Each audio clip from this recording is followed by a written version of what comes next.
ពុកម៉ែបងប្អូនជាទីគោរពរឿងចម្លែកដែលបានកើតមានឡើងនៅក្នុងប្រទេសកម្ពុជាយើងមានជាច្រើនហើយខណៈនេះក្រុមការងាររបស់យើងខ្ញុំបានមកជួបរឿងចម្លែកមួយទៀតគឺកុមារាម្នាក់នេះដែលគេមានជំនឿថាជាយក្សចាប់ជាតិបាទការដែលគេមានជំនឿយ៉ាងដូចនេះគឺមកពីកុមារនេះស៊ីសាច់ឆៅជាអាហារអូនស្រីត្រីឆៅវាហូបសាច់ឆៅសាច់កង្សែសាច់គោ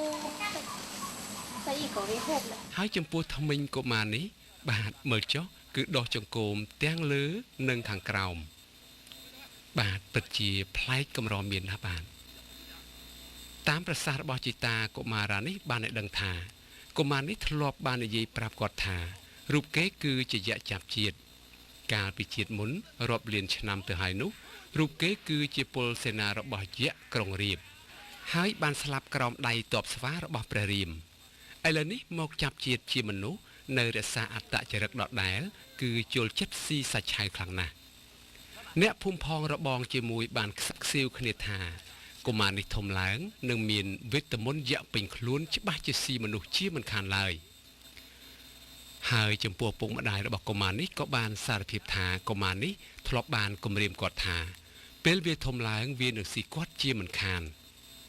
បាទរឿងដ៏ចម្លែកនេះបានកើតមានឡើងនៅភូមិឈើនាងឃុំជ្រោយស្វាយស្រុកស្រែអំបិលហើយកុមារនេះមានអាយុទៅ6ខួបប៉ុណ្ណោះ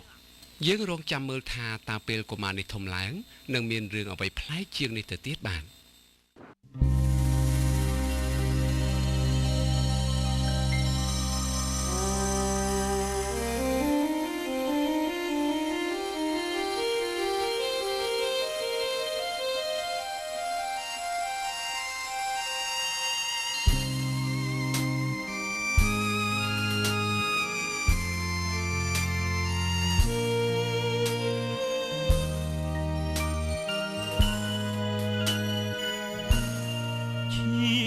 ក្រហមខ្មៅប្រឡាំងដៃខ្ញុំឈាមនេះឈាមអ្វីគឺជាឈាមស្រីដែលខ្ញុំប្រហាខ្ញុំជាឃាតករសម្លាប់ភៀងរីដែលចិត្តសាវាដូចមានសង្សារក្បត់ខ្ញុំក្បត់កូនឈាមក្រហមខ្មៅប្រឡាំងដៃជោគចិត្តប្រងក្នុងលោកស្រីផិតស្រីបោកអ្នកណាទ្រាំបានក្រពុលមកខ្លាំងមកបាំងមិនខានប្រហាឲ្យបាននោះទៅភៀងប្រានតែអស់ហើយកូនអើយកូនតូចធ្ងោធ្ងូចរកម្ដាយស្ដាយអាណិតខំមួយជីវិតព្រួងចិត្តឈឺផ្សាពីថ្ងៃនេះទៅកំព្រាមេដាកូនណាហើយកូនប៉ាសារភាពថាប៉ាខំហើយកូចិត្តខ្លាំងខ្លាយខ្លួនជាអ្នកសំឡាប់មិត្តអើយចូលស្ដាប់កុំត្រាប់តាមខ្ញុំមនុស្សទងអក្រិតត្រូវកាន់ចិត្តបនចិត្តទន់អាណិតស្រីណាក្បត់ចិត្តគិតថាជីវិតលោកនេះធម្មតា